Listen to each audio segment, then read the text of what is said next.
Hermanos y hermanas en Cristo Jesús, familia en la fe, nuevamente queremos compartir con ustedes este tiempo en la palabra. Oramos a Dios y es nuestro anhelo, es nuestro deseo, que esta verdad transforme y cambie nuestros corazones, nuestras vidas, que seamos edificados como la iglesia que Cristo compró a precio de sangre. Así que para ello queremos ir nuevamente a la palabra y seguir adelante con nuestra serie, la cual hemos titulado Verdades Esenciales. Seguiremos viendo esas verdades maravillosas de la palabra que nos llevan a fundamentarnos, a colocar esa base fundamental de nuestra vida, de nuestra fe, de nosotros como iglesia. Y precisamente le he puesto como título a esta enseñanza, una congregación de verdad. Hay una pregunta que me han hecho en varias ocasiones y creo que es una pregunta válida, verdadera, sincera. La pregunta es si una persona puede ser salva, si una persona puede tener una verdadera relación con Dios, aunque no pertenezca a una congregación local. Y creo que esa pregunta, aunque se podría responder fácilmente con un sí o con un no, es necesario que esa pregunta de manera sincera sea respondida a la luz de la palabra. Es necesario que comprendamos que, aunque en esencia es cierto, y eso nadie puede negarlo, que la salvación, que una relación real y verdadera, íntima con Dios, es producto única y exclusivamente de lo que Cristo, nuestro Señor, nuestro Salvador, hizo en la cruz del Calvario. En simples palabras, que somos salvos, vamos al cielo, y nuestra relación con Dios ha quedado restablecida por el sacrificio de Cristo Jesús única y exclusivamente, que al creer en lo que Él hizo por nosotros, podemos descansar y confiar que hemos sido restaurados en esa relación maravillosa con Dios y que iremos al cielo por esa obra maravillosa de Cristo. Aún así, esto no significa que congregarnos, que hacer parte de una iglesia local no sea algo importante y algo fundamental. Y es lo que quiero que veamos en esta enseñanza, porque de verdad creo que esa pregunta debe llevarnos a la raíz y el centro de lo que la Biblia nos enseña, de lo que en verdad es una congregación. Así que veremos esto, digámoslo, en 3 puntos, pero en 2 partes. Los 2 primeros puntos que veremos en esta enseñanza nos llevarán a comprender lo que no es congregarnos y cómo no es la manera correcta de ver el congregarnos.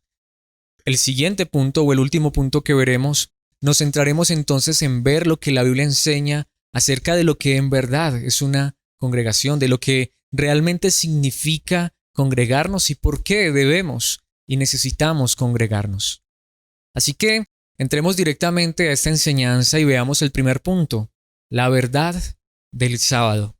¿Por qué le he puesto la verdad del sábado? Porque realmente el congregarnos gira muchas veces en torno al 4.º mandamiento que encontramos en el Decálogo, es decir, en los 10 mandamientos, en la ley de Moisés. Muchas personas defienden o instan, o aún hasta diría obligan o imponen la necesidad o de verdad la obligación de congregarnos referente a lo que nos enseña la palabra de Dios sobre el 4.º mandamiento. Así que, cuando hablamos del sábado nos estamos refiriendo al día de reposo. Curiosamente, el mismo nombre que tiene el 6.º día de la semana, el sábado, viene de esa raíz hebrea del Sabbat, que literalmente significa descanso.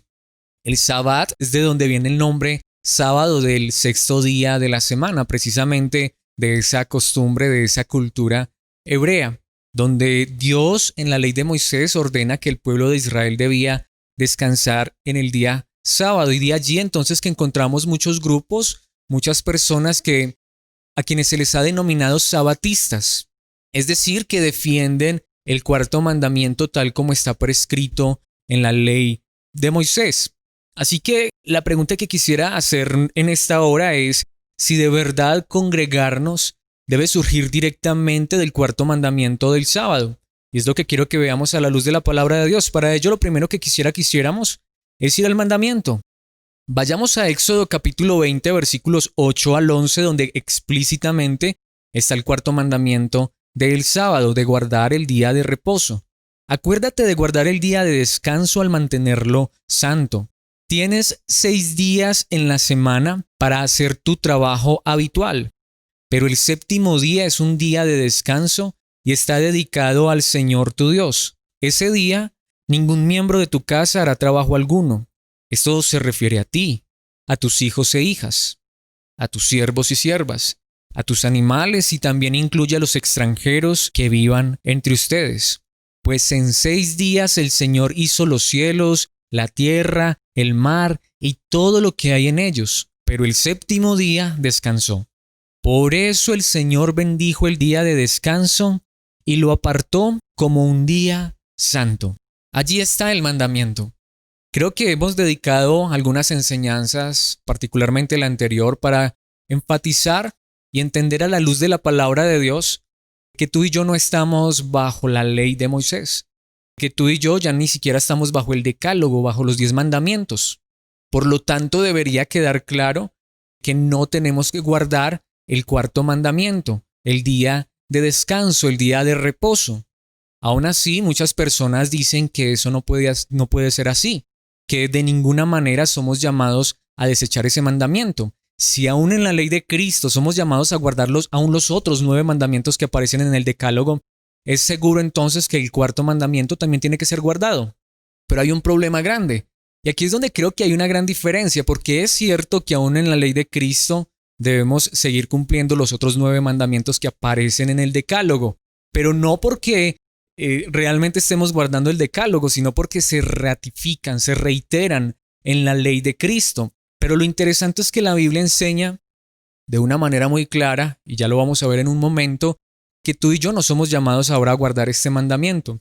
Aún así, lo primero que quisiera que definiéramos es que ni siquiera el cuarto mandamiento, aunque tuviéramos que guardarlo, por supuesto aclaro que no hay que guardarlo, pero aunque eso fuera verdad, aunque los que insisten que tenemos que guardar el cuarto mandamiento realmente nos demostraran que tuviéramos que guardarlo, hay un problema porque lo que enseñaba el cuarto mandamiento no era congregarnos el sábado. Lo que enseñaba el cuarto mandamiento, la ley real del cuarto mandamiento, era no trabajar el día sábado. De manera que bien pudieras el sábado, si estuviéramos bajo los 10 mandamientos de la ley de Moisés, bien pudiéramos tú y yo el sábado sencillamente no salir de casa, no hacer nada, no trabajar y estaríamos cumpliendo el cuarto mandamiento. Así que no es ni siquiera un mandamiento que nos hable de congregarnos, era un mandamiento que hablaba de no trabajar. Vayamos, por ejemplo, allí mismo en el libro de Éxodo, al capítulo 35, versículos 2 y 3. Estos 2 versículos, digamos que nos amplían aún más la perspectiva de lo que era realmente el día de descanso. Por eso leemos allí: tienen 6 días en la semana para hacer su trabajo habitual, pero el séptimo será un día de descanso absoluto, un día santo, dedicado al Señor. Cualquiera que trabaje ese día será ejecutado. Sigue diciendo el versículo 3, ni siquiera encenderán fuego en sus casas en el día de descanso. Por supuesto, de allí muchos dicen que como es un día dedicado al Señor, entonces por supuesto que era un día de congregación, pero lo interesante es que esto no es lo que decía el mandamiento. Lo interesante es que sí, la tradición judía fue la que luego, al transcurrir los años, fue implementando el congregarse los sábados en la sinagoga o en el templo.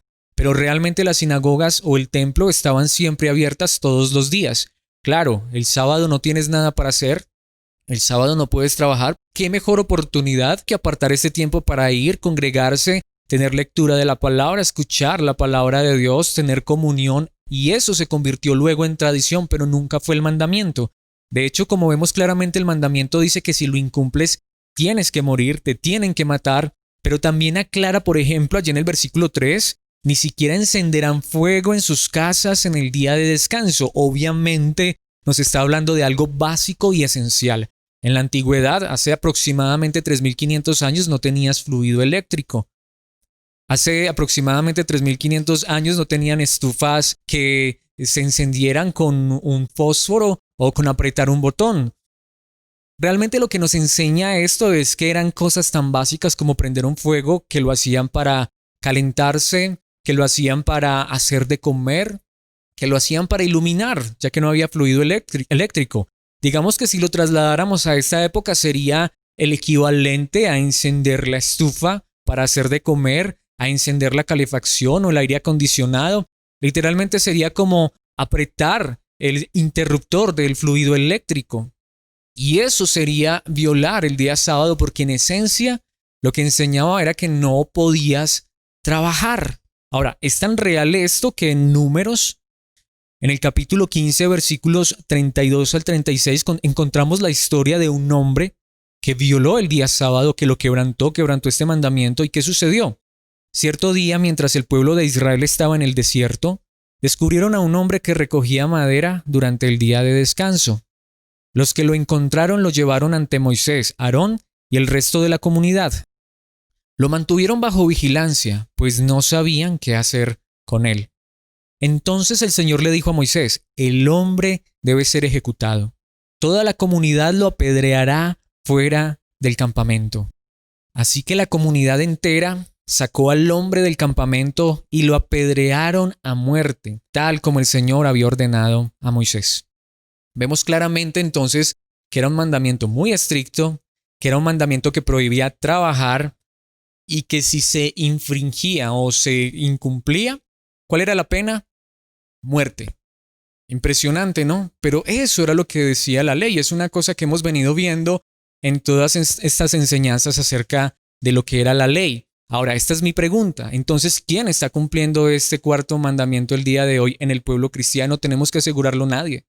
Realmente no hay personas que cumplan este mandamiento. Muchos dirán, no, lo que pasa es que si ahora infringimos este mandamiento, si lo quebrantamos, no tenemos que morir. Bueno, ahí es donde a mí me parece que la cuestión se pone delicada, porque ¿quién dice eso? ¿Dónde dice la palabra de Dios que ya no tenemos que morir? Si estuviéramos bajo la ley y quebrantáramos la ley, ya no tenemos que morir. La Biblia en ninguna parte dice eso. Más bien la palabra de Dios, como lo hemos visto de una manera muy clara, nos enseña que tú y yo, bajo el nuevo pacto, bajo la ley de Cristo, bajo la gracia, no estamos bajo esta ley. Y reitero y lo recalco, pero no que estemos sin ley. Pero no es la ley de Moisés. Por eso quisiera que fuéramos al Nuevo Testamento y viéramos algo acerca de esto, porque de verdad, quienes quieran defender el día sábado, pues tampoco tendrán que defenderlo como un día para congregarnos, sino sería un día para no trabajar. Pero, ¿qué dice el apóstol Pablo en Romanos capítulo 14, versículos 5 y 6? Del mismo modo, algunos piensan que un día es más sagrado que otro, mientras que otros creen que todos los días son iguales. Cada uno debería estar plenamente convencido de que el día que elija es aceptable. Los que adoran al Señor un día en particular lo hacen para honrarlo a Él. Los que comen toda clase de alimentos lo hacen para honrar al Señor, ya que le dan gracias a Dios antes de comer. Y los que se niegan a comer ciertos alimentos también quieren agradar al Señor y le dan gracias a Dios. Ya hemos hablado un poco acerca de este pasaje y lo que Pablo está diciendo es, bueno, hay ciertas cosas que me preguntan si están bien o están mal. La verdad es que si tú escoges un día para adorar al Señor, si escoges un día que es el preferido para ti, está bien. Y si tú crees que todos los días son iguales, está bien. Esto no se parece para nada a lo que la ley de Moisés enseñaba. Por supuesto, este versículo está hablando de cómo escoger un día o preferir un día para dedicarlo al Señor. Eso no era la ley del sábado. Así que de todas maneras alguien aquí podría argumentar, bueno, la realidad, Alex, es que este versículo ni siquiera está hablando del día de descanso. Pero ahí es donde quiero que vayamos a Colosenses capítulo 2, versículo 16, porque allí de manera clara y contundente el apóstol Pablo sí nos enseña lo que realmente sucede ahora con el día de descanso. ¿Qué dice la palabra de Dios? Dice, por lo tanto, no permitan que nadie los condene por lo que comen o beben, o porque no celebran ciertos días santos ni ceremonias por luna nueva, y allí está, ni los días de descanso. Impresionante, ¿no? Demasiado claro. El apóstol Pablo dice, miren, ustedes ahora no deben permitir que nadie, absolutamente nadie, los critique, los condene por esta clase de cosas. En la ley te mataban por esto. Ahora el apóstol Pablo dice que nadie siquiera se atreva a proferir una condenación contra ti si tú ya no haces esto. ¿Por qué? Porque ya no estamos bajo esa ley. Así que aquí nuevamente, repito, si vamos a usar el argumento del cuarto mandamiento para congregarnos, realmente estamos distorsionando la palabra. No sería una idea correcta, no es lo que la Biblia enseña. Entonces me dirás, bueno, Alex, entonces ¿para qué estaba ese mandamiento allí? Realmente, ¿por qué Dios mandó esto y por qué ahora no tenemos que cumplirlo? Pues quiero decirles que no está allí simplemente para hacer una ley que ya pasó. Está para enseñarnos algo mucho más grande, como todo en la palabra de Dios, particularmente como todo en el Antiguo Testamento. Ese cuarto mandamiento tiene un sentido glorioso, maravilloso, increíble que se cumple en Cristo Jesús. Y de esto nos habla particularmente el escritor a los Hebreos en los capítulos 3 y 4, pero quisiera que directamente fuéramos a los versículos 6 al 11 del capítulo 4, donde el escritor dice: así que el descanso de Dios está disponible para que la gente entre, pero los primeros en oír esta buena noticia no entraron, porque desobedecieron a Dios. Entonces Dios fijó otro tiempo para entrar en su descanso, y ese tiempo es hoy. Lo anunció mucho más tarde por medio de David en las palabras que ya se han citado: cuando oigan hoy su voz, no endurezcan el corazón. Ahora bien, si Josué hubiera logrado darles ese descanso, Dios no habría hablado de otro día de descanso aún por venir. Así que todavía hay un descanso especial en espera para el pueblo de Dios, pues todos los que han entrado en el descanso de Dios han descansado de su trabajo, tal como Dios descansó del suyo después de crear el mundo. Entonces hagamos todo lo posible por entrar en ese descanso, pero si desobedecemos a Dios, como lo hizo el pueblo de Israel, caeremos. Es impresionante lo que el escritor a los Hebreos nos está diciendo. Notemos que no es ni siquiera ahora un descanso físico del trabajo, material. Lo que el escritor a los Hebreos nos está diciendo es: el verdadero descanso es el descanso que Dios da. El verdadero descanso es un descanso del alma. El verdadero descanso es un descanso espiritual. Cristo es el verdadero día de descanso. Cristo es el verdadero reposo. Cristo, Jesús, nuestro Salvador, el que murió en una cruz para perdonar nuestros pecados y llevarnos a la eternidad, es a lo que realmente apuntaba ese cuarto mandamiento de reposar o de descansar el día sábado. Qué impresionante es esto. ¿Qué nos está enseñando la palabra de Dios? Que no tiene sentido. Si tú quieres descansar un día en la semana, perfecto, tu cuerpo te lo agradecerá. De eso estoy completamente seguro. Pero si tú quisieras trabajar todos los días, está bien. Creo que es importante entender que el descanso físico no está mal. Dios lo ha permitido. Aún en un momento fue un mandamiento, y creo que Dios también estaba pensando aún en nuestros cuerpos en ese contexto. Pero a lo que realmente apuntaba esa verdad maravillosa es que un día tú y yo no tendríamos que trabajar para ganarnos la aceptación y la aprobación de Dios, sino que Cristo vino a este mundo para cumplir la voluntad del Padre, para que al creer en Él tú y yo reposemos y descansemos en Él. Jesucristo mismo en algún momento lo mencionó y dijo: los que están trabajados y cansados, vengan a mí. ¿Y yo qué? Él dijo: yo los haré descansar. Es impresionante. Jesucristo es el verdadero descanso. Cuando tú y yo creemos en Cristo Jesús, vamos al cielo no por lo que tú y yo hacemos, sino por lo que Él hizo a favor nuestro. Esa es verdadera gracia. De esto era lo que nos hablaba el día de descanso, más que de un mandamiento de congregarnos. Así que esta es la verdad maravillosa. ¿Has creído en Cristo Jesús? ¿No es cierto que hemos podido descansar? ¿No es cierto que se ha quitado un peso enorme de nuestra espalda, nuestro pecado, nuestra maldad que nos separaba de Dios? El intentar por nuestros propios medios ganarnos la salvación, cosa que nadie, ni tú ni yo, podíamos hacer, pero Cristo lo hizo y en Él podemos descansar. Y no solo esto, no solamente hay un ya de ese día de descanso, como dice el escritor a los Hebreos, hoy es ese día de descanso al creer en Cristo Jesús, sino que también nos habla del descanso eterno y completo cuando lleguemos a la gloria.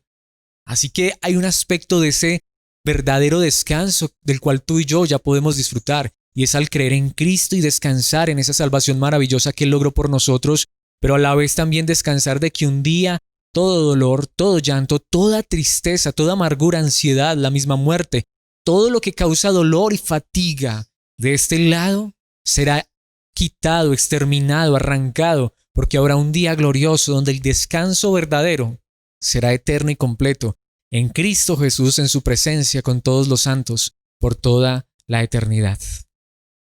Aún así, quiero que vayamos al segundo punto, porque lo interesante es que hay muchas personas que dicen que el cuarto mandamiento, tal como fue escrito en la ley de Moisés, ha pasado al nuevo pacto, al Nuevo Testamento, pero de una manera diferente. y dicen que es que Cristo cambió ese mandamiento. Pues quiero decir que eso no aparece en ninguna parte en la Biblia. Esto solamente es un pensamiento humano, de verdad. ¿Por qué?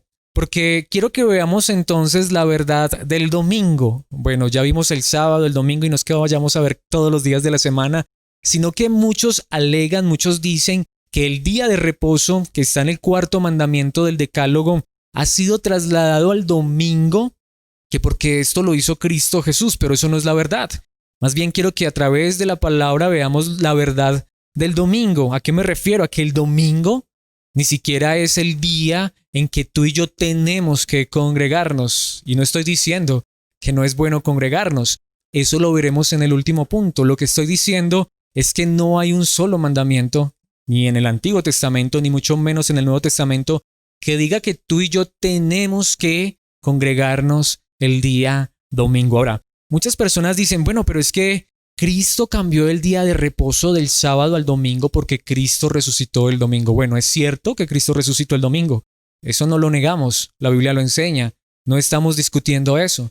Pero no significa eso que porque Cristo resucitó el domingo, entonces el domingo es el cuarto mandamiento trasladado al domingo. Eso no tiene ni sentido, ni tiene razón, ni tiene sustento bíblico. Ahora, muchos dicen, pero es que también la Biblia nos muestra claramente que la iglesia en el primer siglo empezó a reunirse el domingo. Eso tiene parte de verdad, pero no es del todo cierto. Es cierto que se reunían el domingo y hay algunos pasajes que dan evidencia de ello, pero también, como veremos en un momento, hay otros pasajes que nos muestran que se reunían todos los días. Así que la pregunta es, ¿era el domingo el día de reposo para los cristianos? No tenemos ningún pasaje, no tenemos ninguna evidencia bíblica. Quisiera, por ejemplo, que viéramos el libro de Hechos capítulo 20, versículo 7, el primer día de la semana. Allí está lo que se entiende por el domingo, ya que el último día, el séptimo día era el sábado en esa época, en esa cultura. Dice, nos reunimos con los creyentes locales para participar de la cena del Señor. Y esto es correcto. Tenemos allí un versículo que nos dice que el primer día de la semana, en su defecto el domingo, los creyentes se reunieron. Lucas nos está contando una historia en particular y dice, Pablo les estaba predicando y como iba a viajar al día siguiente, siguió hablando hasta la medianoche. Es una historia muy conocida porque es ese pasaje donde precisamente un joven se duerme, se cae de un tercer piso y muere y Pablo lo resucita. Esto es lo interesante, es uno de los versículos que muchos dicen, allí está, podemos ver, los cristianos del primer siglo se reunían el primer día de la semana, es decir, el domingo, así que tú y yo tenemos que reunirnos el domingo, el día de reposo, el cuarto mandamiento se trasladó al domingo. Mi pregunta ¿es eso realmente lo que dice la Biblia? De ninguna manera. ¿Qué está diciendo la palabra de Dios? Nos está describiendo qué era lo que estaba aconteciendo justo en este momento.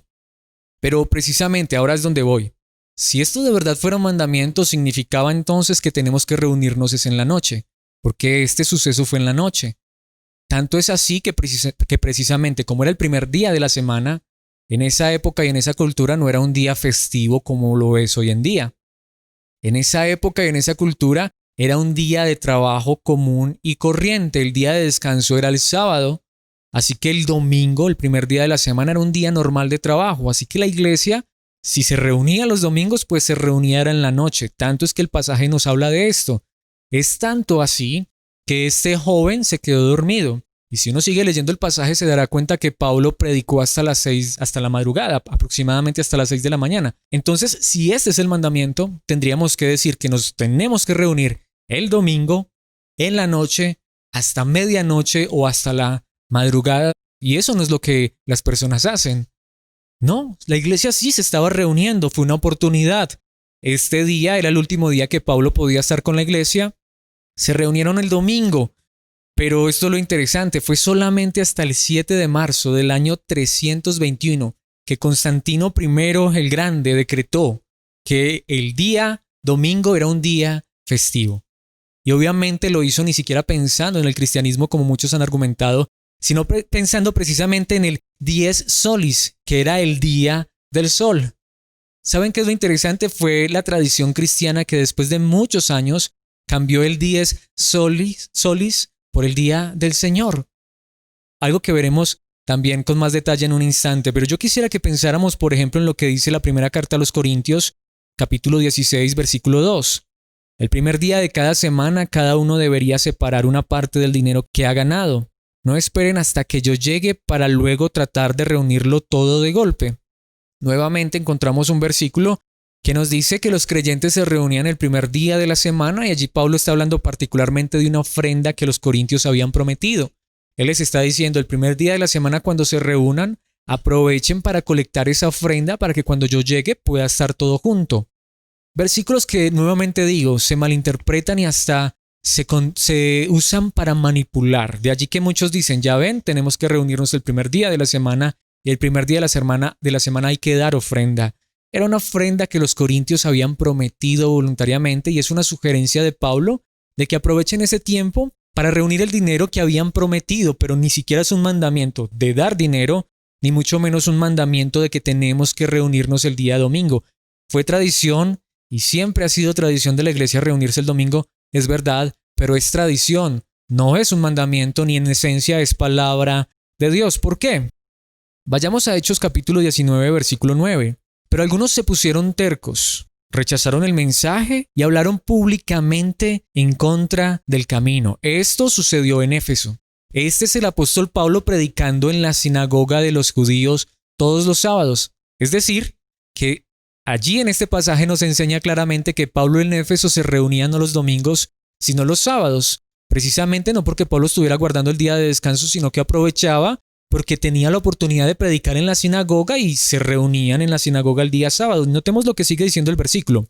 Así que Pablo salió de la sinagoga y se llevó a los creyentes con él. Entonces asistía diariamente a la sala de conferencias de Tirano, donde exponía sus ideas y debatía. ¿Qué es lo más interesante de este pasaje?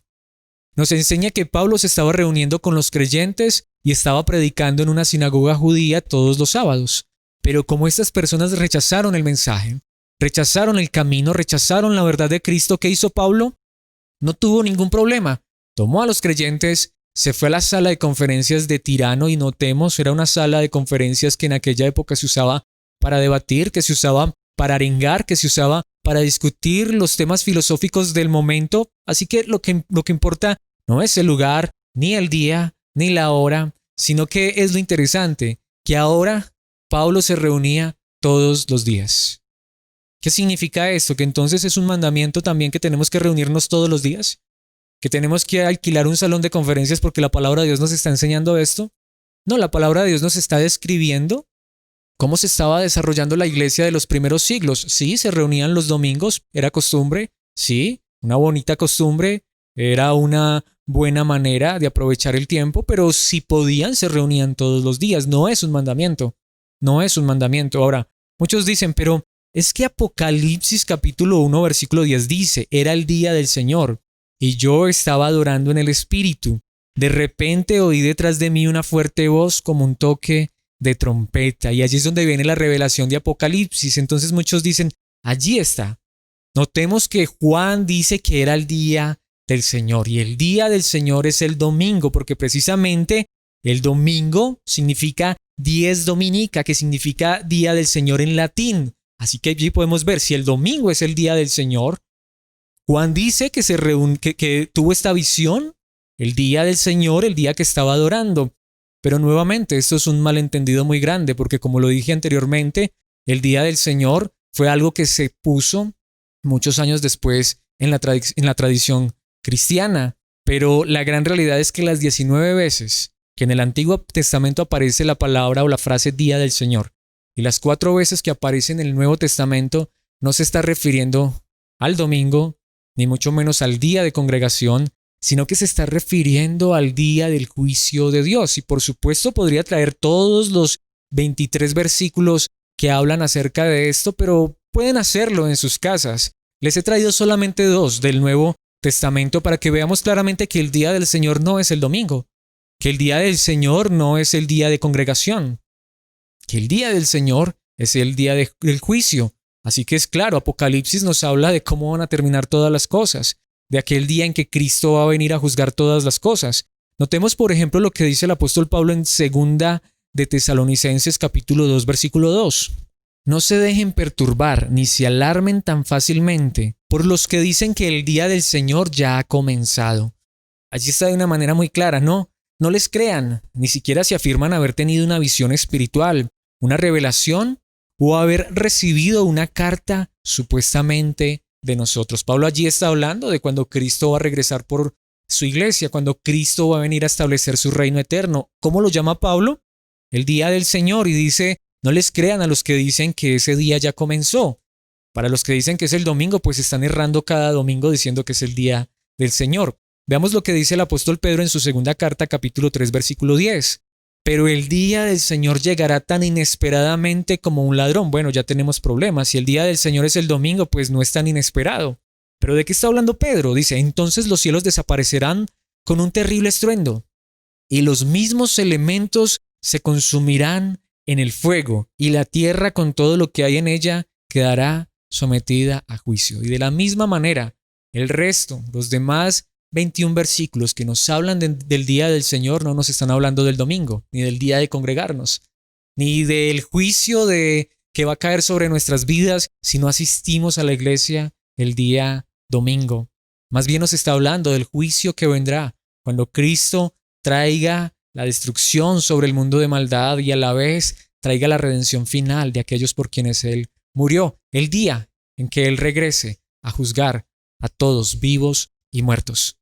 Eso no es el domingo. Ahora, ¿Cristo podría venir un domingo? Seguramente, no lo sabemos, el día y la hora nadie lo sabe, pero la gran realidad es que la Biblia no enseña por ninguna parte que el domingo sea el día del Señor, ni mucho menos que el domingo sea el nuevo día de reposo o el nuevo cumplimiento del cuarto mandamiento. Ni siquiera enseña la palabra de Dios que tú y yo tengamos que congregarnos el domingo. Así que esto nos deja con la pregunta entonces más importante.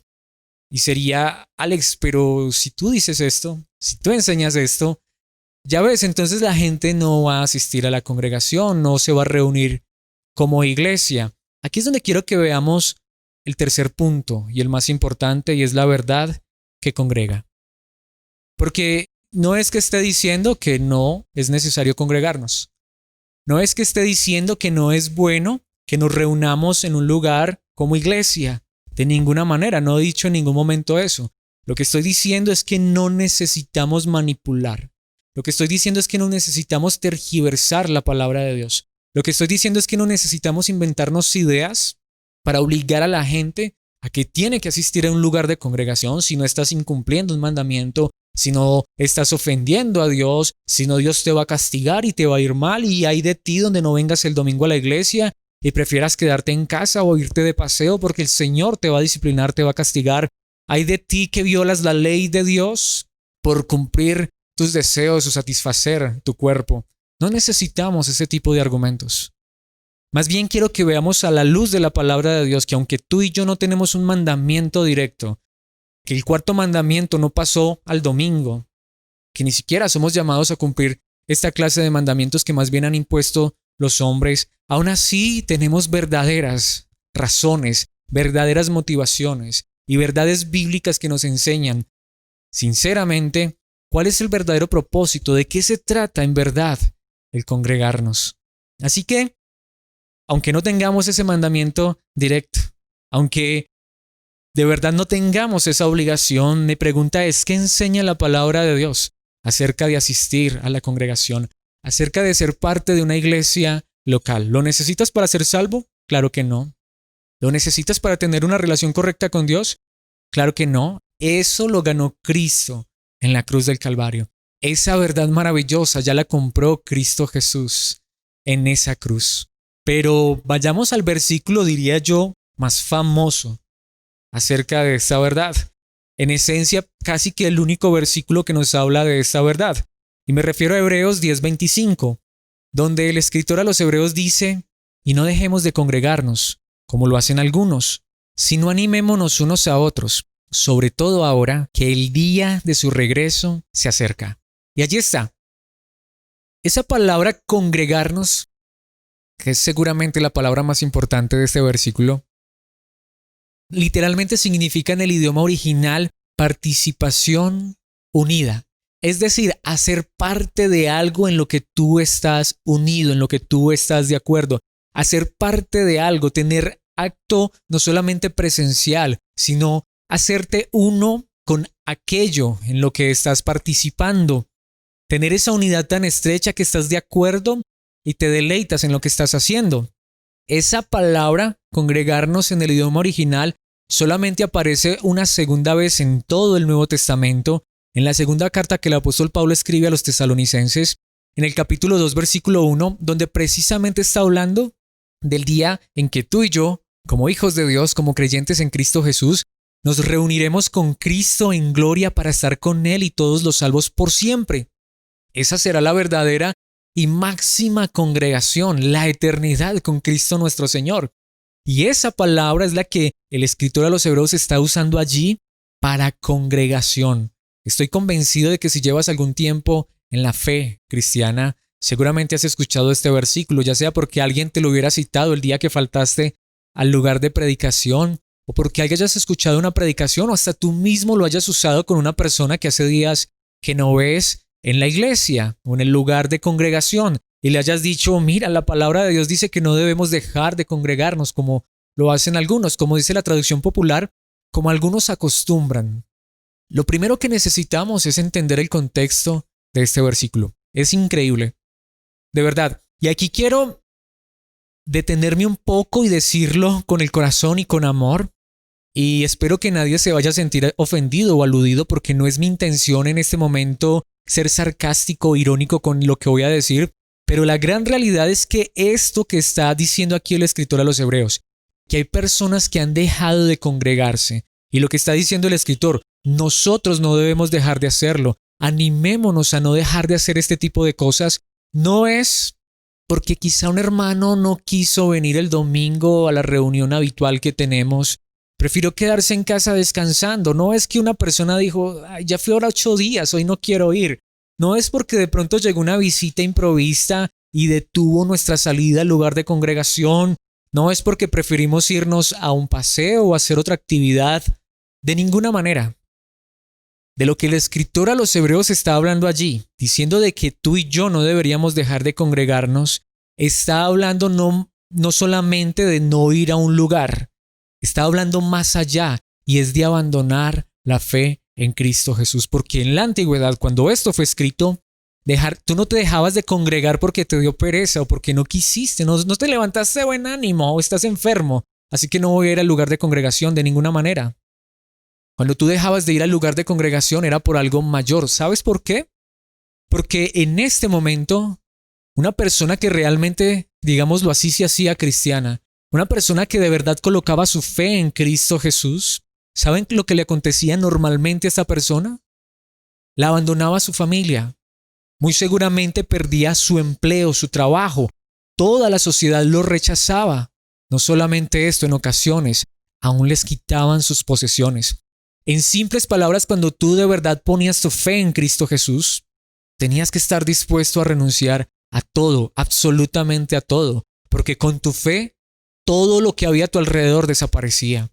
Así que esta es la gran realidad. Cuando una persona llegaba al cristianismo, lo único que ahora tenía, y por supuesto lo más grande, era a Cristo mismo y a la familia en la fe. Muchas veces las mismas iglesias o congregaciones que de verdad en el primer siglo eran en casas, realmente se convertían en viviendas comunitarias, porque los que confiaban en Cristo Jesús tenían que irse de sus hogares, tenían que deshacerse, o más bien eran despojados de todas sus posesiones.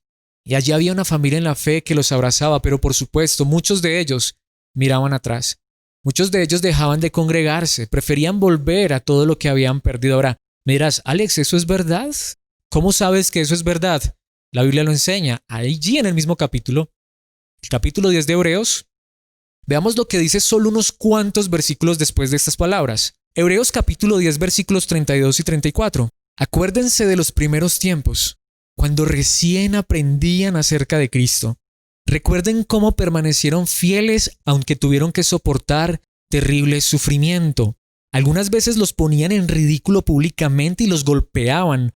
Otras veces ustedes ayudaban a los que pasaban por lo mismo. Sufrieron junto con los que fueron metidos en la cárcel, y cuando a ustedes les quitaron todos sus bienes, lo aceptaron con alegría. Sabían que en el futuro les esperaban cosas mejores que durarán para siempre. Así que allí está, de verdad, de una manera muy clara. Podemos ver claramente que si estas personas o muchos de ellos no estaban congregándose ya, no era simplemente porque les dio pereza volver a la iglesia. O porque, ¿sabes qué? No, yo soy de los que voy cada mes. No, ¿sabes una cosa? Estas personas, cuando dejaban de asistir, era porque habían rechazado la fe. Era porque le habían dado la espalda al cristianismo, le habían dado la espalda a Cristo. Por el contrario, quiero decirles que las personas que se congregaban lo hacían con todo el amor, con todo el corazón, con toda la pasión, porque ahora estaban con su verdadera familia, una familia eterna. Ellos entendían que aunque ser cristianos les costara que les quitaran todo, la esperanza y la promesa de Dios para ellos es que un día tendrían miles de cosas, muchas cosas inmensamente mejores que las cosas de esta tierra. Y en este contexto es que el escritor a los hebreos está diciendo, no dejemos de congregarnos, no dejemos de mirar a Cristo Jesús, no dejemos de reunirnos como iglesia por pretender volver a lo que antes teníamos, cosas que finalmente hoy tenemos y mañana no tendremos. Aún muchos de ellos estaban siendo tentados a volver al judaísmo, volviendo a cumplir con rituales y con las exigencias de la ley, desechando de esa manera a Cristo Jesús. Ese es el verdadero contexto, por eso quisiera que volviéramos allí al capítulo 10, pero al versículo 24, el versículo que está antes del versículo 25, que dice: pensemos en maneras de motivarnos unos a otros a realizar actos de amor y buenas acciones. Y allí es donde viene el versículo de no dejar de congregarnos. ¿Qué es lo que nos está diciendo la escritura a los hebreos? Tenemos que tener verdaderas motivaciones para estar en la iglesia. Y no son mandamientos, no son obligaciones. Es la fe en Cristo Jesús. Es la fe en Cristo Jesús. Es el amor por la familia de Dios. Es entender lo que Cristo Jesús, nuestro Salvador, hizo por nosotros, porque congregarnos no es una obligación, no es un mandamiento, es un anhelo y es un deseo, es un deleite para aquellos que creen en Cristo Jesús. Saber que hay una familia en la fe que está con nosotros, no solamente en esta tierra, en problemas y dificultades, sino una familia en la fe que estará junta en la eternidad, es lo que nos debe motivar y animar a seguir unidos en nuestra fe, en nuestra comunión, en la oración y en todas las cosas que trae una verdadera congregación. Por eso quiero que veamos a la luz de la palabra de Dios de manera rápida. No nos detendremos en cada una de estas cosas. De cada una de estas verdades podríamos hacer una enseñanza, pero quiero que veamos de manera rápida, pero clara, por qué tú y yo de verdad deberíamos congregarnos, no por una obligación ni un mandamiento, sino por ejemplo lo que nos dice Hechos capítulo 2 versículos 46 y 47. Adoraban juntos en el templo cada día, se reunían en casas para la cena del Señor y compartían sus comidas con gran gozo y generosidad. Un versículo maravilloso que nos enseña que la iglesia primitiva se reunía para la adoración congregacional, que la iglesia primitiva se reunía para participar de la cena del Señor, que la iglesia primitiva se reunía para reuniones de comunión, de gozo, de alegría, de generosidad. Esa es la verdad, no es un mandamiento, es gozo, es alegría, es compartir, es el deseo de estar con nuestra verdadera familia, esa familia con la cual seguiremos compartiendo aun cuando partamos de esta vida. Por eso sigue diciendo el versículo 47, todo el tiempo alabando a Dios. Notemos que se reunían todos los días y disfrutando de la buena voluntad de toda la gente, y cada día el Señor agregaba a esa comunidad cristiana los que iban siendo salvos. Deleite, crecimiento, a esta comunidad, a esta reunión, a esta iglesia local, a esta congregación, Dios añadía los que iban siendo salvos, se celebraban los bautismos. Pregunto, ¿cómo vas a disfrutar todo esto si no tienes una congregación local? ¿Cómo puedes tú decir que puedes experimentar estas bendiciones tan grandes lejos de una congregación local, lejos de una reunión de iglesia? Es imposible. Por supuesto, no estoy diciendo aquí que un lugar es la iglesia. Por supuesto, tengo que aclarar esto, aunque lo hemos dicho tantas veces, la iglesia somos tú y yo. Pero si tú y yo somos iglesia, ¿por qué no podemos estar unidos en comunión? Tener tiempos donde nos reunamos en un lugar. No estoy diciendo un templo físico. Si lo tenemos, podemos aprovecharlo. Algunos pueden alquilar un lugar. Normalmente en la antigüedad eran casas que se convertían en la congregación. Pero esto es lo interesante, más que el lugar, más que el día, más que la hora, era con quién compartían y cómo lo hacían, con deleite, con gozo, disfrutando, y el Señor añadiendo a esa congregación los que iban siendo salvos. Esto no sería posible sin una iglesia local, sin una congregación local. En la primera carta a los Corintios capítulo 12, versículo 7, el apóstol Pablo dice, a cada uno de nosotros, está hablando de los creyentes, dice, se nos da un don espiritual, y allí está, para que nos ayudemos mutuamente. ¿Por qué es bueno? ¿Por qué es necesario e importante una congregación local? Para que nuestros dones, los cuales han sido dados por Dios, por su Santo Espíritu, sean desarrollados y los coloquemos al servicio de Dios y de los demás. ¿Podemos hacer esto fuera de cuatro paredes? Claro que sí. Es que no estoy encajonando esta verdad en cuatro paredes. Estas verdades tienen que ir más allá de cuatro paredes. Estas verdades tienen que ir hasta el último lugar donde tú y yo vayamos, pero eso no significa que no haya un lugar para congregarnos. Eso no significa que como cristianos no debamos unirnos y compartir los dones que Dios nos ha dado para ayudarnos unos a otros. Por ejemplo, en el capítulo 14 de 1 Corintios, versículo 26 dice, ahora bien, mis hermanos, hagamos un resumen. Cuando se reúnan, uno de ustedes cantará, otro enseñará, otro contará alguna revelación especial que Dios le haya dado, otro hablará en lenguas y otro interpretará lo que se dice. Pero cada cosa que se haga debe fortalecer a cada uno de ustedes. De manera muy clara podemos verlo allí. Es que no se trata meramente de desarrollarnos nuestros dones fuera del círculo cristiano. Al contrario, los dones verdaderos han sido dados particular y especialmente para desarrollarlos dentro de un contexto de congregación junto a nuestros hermanos. La alabanza congregacional, cantar en unidad, la exposición de la palabra de Dios. La Biblia enseña que no todos son maestros de la palabra de Dios. El ser complementados por los dones de otros, fortalecidos en la fe, con los dones y ministerios que Dios en su gracia reparte a otros. Estas cosas no nos hacen mejores que los demás. Estas cosas nos sirven para que unos a otros nos complementemos y crezcamos en la fe, en la familia, en Cristo Jesús. Gálatas capítulo 6, versículo 2.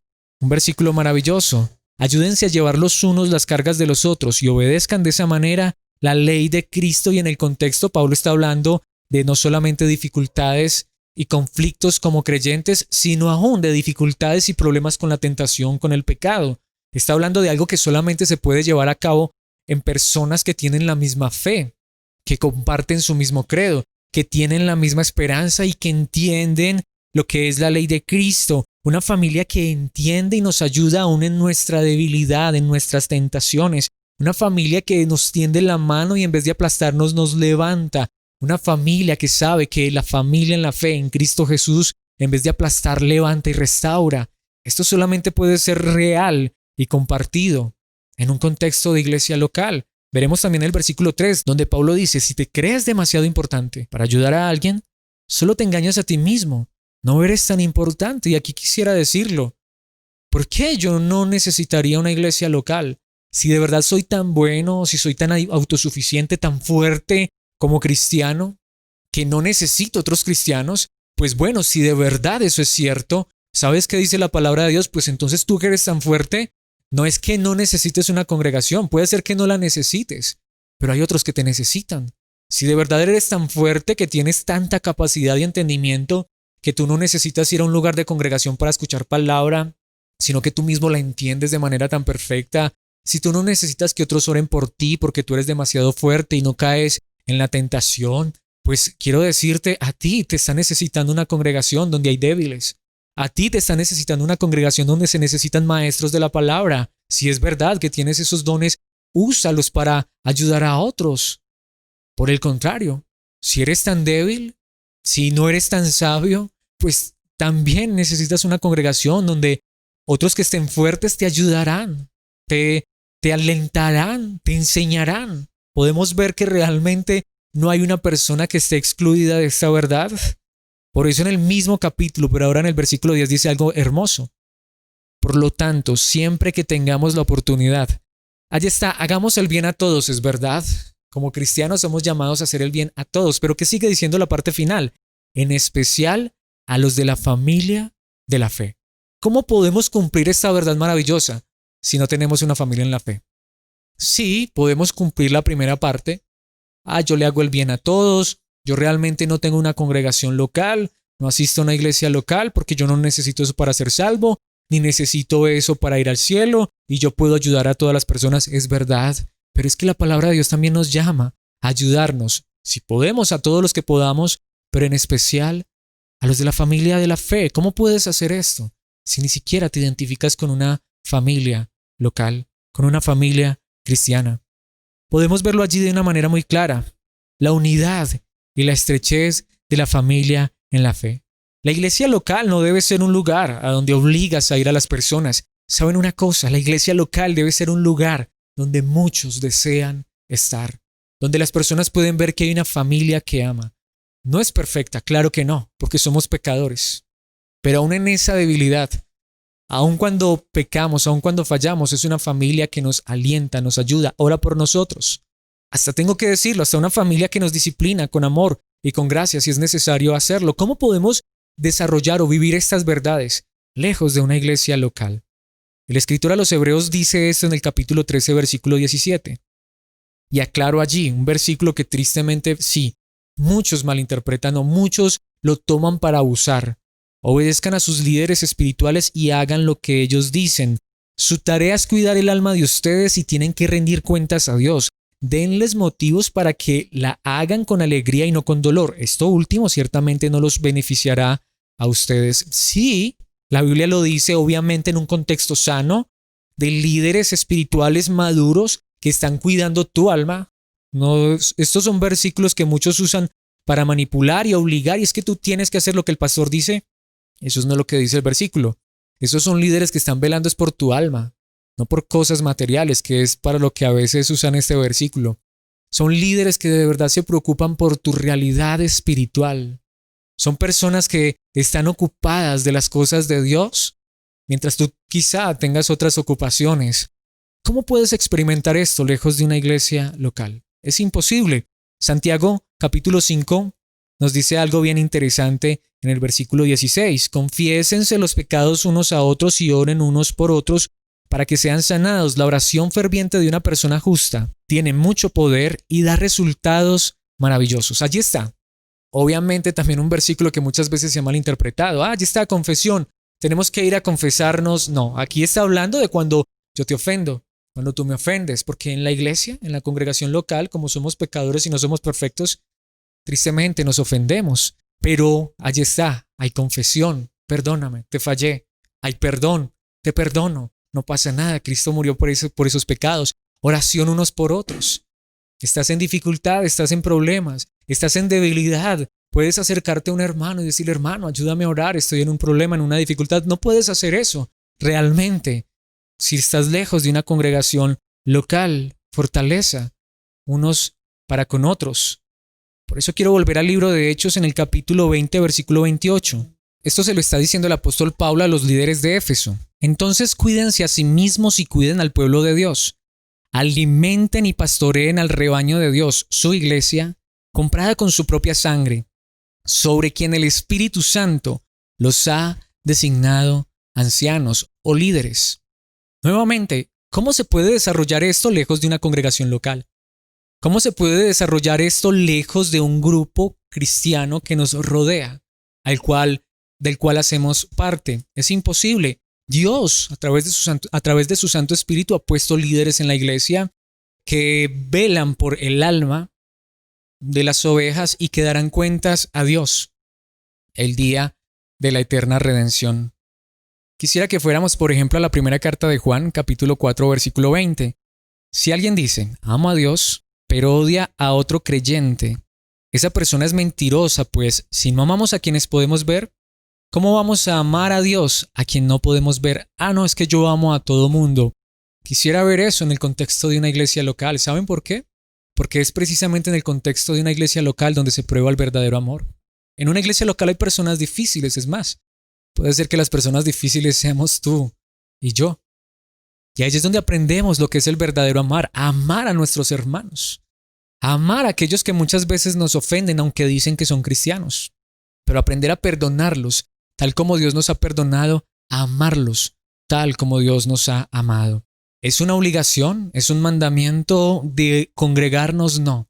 Pero creo que todos los demás mandamientos, creo que los dones, los favores y misericordias que Dios nos da, solo se pueden desarrollar de manera sincera, real, natural, de manera práctica en una congregación local. Allí vemos un amor verdadero. De hecho, quiero decir que todo el Nuevo Testamento, particularmente las cartas, están dirigidas, escritas en un contexto de una iglesia local. Lees Apocalipsis, fue enviado a 7 iglesias locales. Lees las cartas de Pablo, la mayoría de ellas enviadas a iglesias locales. Carta a los Colosenses, carta a los Tesalonicenses, carta a los Efesios, o a líderes particulares como Timoteo, como Tito. Esto es una realidad que no podemos negar. Por eso quisiera terminar con 2 versículos del Antiguo Testamento. Y sí, alguien podría decir, ¿pero por qué del Antiguo Testamento? Pues precisamente porque quiero mostrar que aún en el Antiguo Testamento la realidad de la congregación, más que ser una obligación y una imposición, era algo mucho mejor. Notemos lo que dice David en el Salmo, libro de los Salmos, capítulo 122, versículo 1. Me alegré cuando me dijeron, vayamos a la casa del Señor. Podemos ver que aún en el antiguo pacto, donde sí habían muchas reglas y normas de tienes, y si no haces, te mueres. Cuando se está hablando de congregarse, y David escribe estos salmos, veremos ahorita otro también, en el contexto de la reunión, de las reuniones más importantes que tenía el pueblo de Dios, y él decía, cuando a mí me decían, vayamos a la casa del Señor, yo me alegraba. No era una imposición, no era una obligación, yo me alegraba. Y diría, si en el antiguo pacto, donde eran tantas leyes, obligaciones, imposiciones, y donde todo era muerte si no haces, aún las personas se deleitaban y se alegraban en congregarse, en reunirse, ¿cuánto más nos vamos a alegrar tú y yo al reunirnos, sabiendo que el castigo y la muerte que merecíamos la sufrió Cristo para salvarnos? Por eso reunirnos, congregarnos, debe ser algo que, más que obligarnos, debería alegrarnos. Salmos capítulo 133, versículo 1, nuevamente David. Qué maravilloso y agradable es cuando los hermanos conviven en armonía. ¿Podemos verlo? David habla de maravilla. David habla de algo agradable. Aunque entiendas que congregarte no te salva, aunque entiendas claramente que ya vas al cielo y que no pierdes tu salvación y que tienes una relación con Dios, una relación maravillosa y estrecha por lo que Cristo hizo, mi pregunta sería, ¿por qué perdernos de la bendición tan grande, del favor y el privilegio maravilloso que Dios nos da de una congregación de verdad? De ser parte de una congregación local, de compartir esta verdad maravillosa que hemos creído junto con aquellos que al igual que nosotros confían y creen en Cristo. Yo creo que la congregación local es un pequeño anticipo de la gloria que vendrá cuando Cristo nos lleve al cielo. ¿Por qué no disfrutarlo aún desde este momento? La realidad es esta. Yo quisiera que termináramos este tiempo haciendo 3 aplicaciones prácticas. Primero, si tú no has creído en Cristo, si tú no eres salvo, yo quisiera decirte que lo mejor que puedes hacer es pedirle a Dios que te salve, que tú puedas creer en Cristo Jesús y que Él te dé la gracia y la bendición y la oportunidad de ser parte de una iglesia local que te ame, que te instruya, que te lleve a conocer más de este gran Dios y Salvador, que aún en tu debilidad te fortalezca, te levante, te guíe, que puedas tener la bendición no solamente de creer en Cristo, el buen pastor, el verdadero y buen pastor, sino también en la gracia de Dios tener líderes, pastores humanos que te amen, que te enseñen, que te guíen, que te lleven a conocer más a aquel de quien debe ser todo tu corazón, de Cristo, el Salvador. En segundo lugar, quisiera que pensáramos que si eres salvo, y yo creo que hay personas salvas que están en esta condición, si eres salvo y no haces parte de una iglesia local, yo creo que eso puede ser verdad. Yo quisiera que le dijeras a Dios, Dios, por favor, hazme parte de una iglesia local. Por favor, llévame a disfrutar esta bendición de una iglesia sana, a ser parte de una iglesia donde yo pueda desarrollar mis dones, donde pueda compartir con otros, donde pueda amar a otros, donde yo pueda crecer espiritualmente. Sí, hoy soy salvo, he creído en Cristo, me deleito en esa verdad, sé que iré al cielo, me has perdonado, pero yo quiero que mi vida también sea un instrumento para servirte a ti, servir a otros y poder realmente desarrollar mis dones y crecer. Pero permíteme, por favor, encontrar una iglesia que te ame, Sí, sé que no encontraré una iglesia donde haya personas perfectas porque ni yo lo soy, pero sería maravilloso que puedas decirle a Dios, hazme parte de una iglesia, de una congregación local. Sí, somos parte de la iglesia universal, claro que sí, pero Dios, hazme parte de una iglesia local y que yo pueda tener esa bendición de participar en la comunión. Finalmente, si eres salvo y haces parte de una iglesia local y te gozas y te deleitas en esta verdad, quisiera que le pidiéramos a Dios dos cosas. Primero, que Él nos permita disfrutar más aún de esa iglesia local, que Él nos permita disfrutar más de esa congregación, que nos permita involucrarnos aún más, no importa. Si creemos que estamos involucrados, digamos de Señor, yo quiero realmente ver a mi familia en la fe como lo que es, como aquellos redimidos por tu sangre, al igual que yo, con aquellos que pasaré mi eternidad. Dame más amor por mis hermanos, por la iglesia local. Permíteme disfrutar más y aún más en esta verdad maravillosa que tú nos regalas. Y lo siguiente que quisiera que pidiéramos es, por supuesto, porque creo que no hay una enseñanza más oportuna y un tiempo más oportuno para que nos uniéramos y le digamos, Señor, en tu gracia, por favor, permítenos reunirnos pronto. Porque la gran realidad es que entendiendo que esto no es ni una obligación ni un mandamiento, creo que no hay un tiempo en el que tú y yo, que entendemos esto, pero amamos la iglesia local, la congregación local, estamos extrañando tanto esta maravillosa bendición y oportunidad que por esta situación nos está privando de nuestra congregación. No estoy diciendo que Dios tenga que hacerlo, pero estoy convencido. Y por supuesto que no soy profeta, pero sé que tarde o temprano esto pasará. Y sería genial que fuera más temprano que tarde. Si Cristo no regresa pronto, si aún se tarda mucho, yo creo que nuestra mayor necesidad hoy es decirle, Señor, por favor, nuevamente permítenos, danos nuevamente ese privilegio que nos está siendo quitado ahora de congregarnos, de nuevamente ver a nuestros hermanos, de abrazarnos. Solo Dios puede hacer algo en esta situación. Creo que eso más que nadie lo sabemos. Tú y yo lo entendemos. Así que, ¿qué tal si en esta hora le damos gracias a Dios por la congregación local y le pedimos que esa bendición, que esa verdad, la podamos volver a experimentar más pronto de lo que siquiera imaginemos? Oremos.